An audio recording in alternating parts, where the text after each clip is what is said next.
Bonjour à toutes et à tous, merci d'être avec nous sur TV Finance pour la suite de vos programmes matinaux. On retrouve tout de suite votre émission bimensuelle dédiée aux matières premières agricoles, la lettre de l'acheteur, le live, le mini-mac sur les matières premières agricoles en partenariat avec place-de-la-bourse.fr.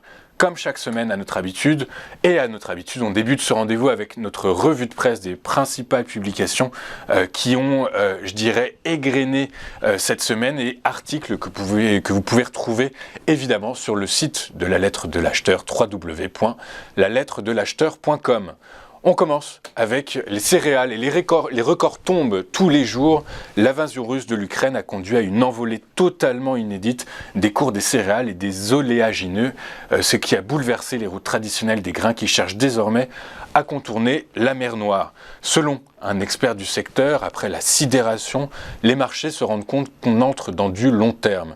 En effet, au 7e jour du conflit, la mer d'Azov est totalement fermée à la navigation et quelques chargements russes étaient en cours sur la mer Noire, mais avec des chances minces de déboucher.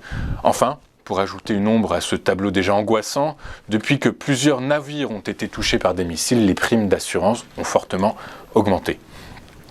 Le produit le plus sensible est l'huile de tournesol, dont l'Ukraine assure la moitié du commerce mondial, ce qui représente 14% des échanges des huiles végétales.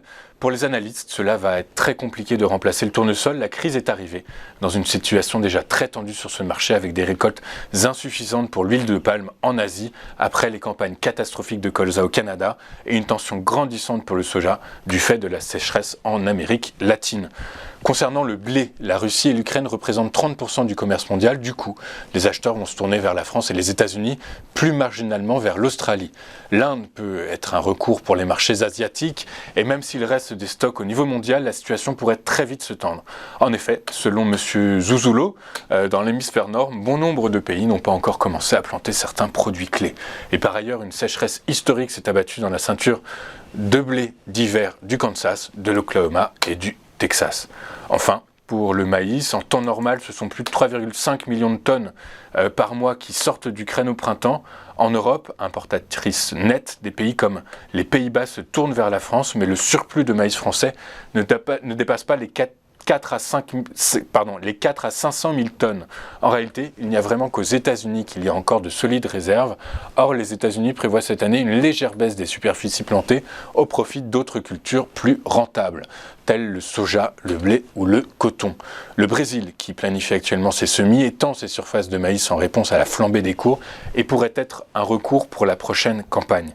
Selon les experts du secteur, pour tous ces produits, seuls deux éléments peuvent arrêter la hausse des prix: un apaisement de la crise et un rationnement de la demande. En France, le mois de février a été marqué par le début de la campagne de l'asperge. Le volume national est estimé à 20 000 tonnes, avec une demande estimée à 28 000 tonnes et une météo douce. Les conditions de marché sont donc assez bonnes pour ce début de campagne. On revient à l'international puisqu'après 2 campagnes consécutives sous le signe de l'excédent, le marché global du cacao pourrait basculer dans une phase déficitaire pour la saison 2022. Dans un communiqué publié le lundi 28 février dernier, l'Organisation internationale du cacao a indiqué en effet qu'un volume de 181 000 tonnes de fèves devrait manquer durant la dite saison contre un surplus de 215 000 tonnes estimé en 2021. D'après le cartel, cette situation s'explique notamment par une production mondiale de cacao qui sera moins importante en raison des conditions de sécheresse en Afrique de l'Ouest.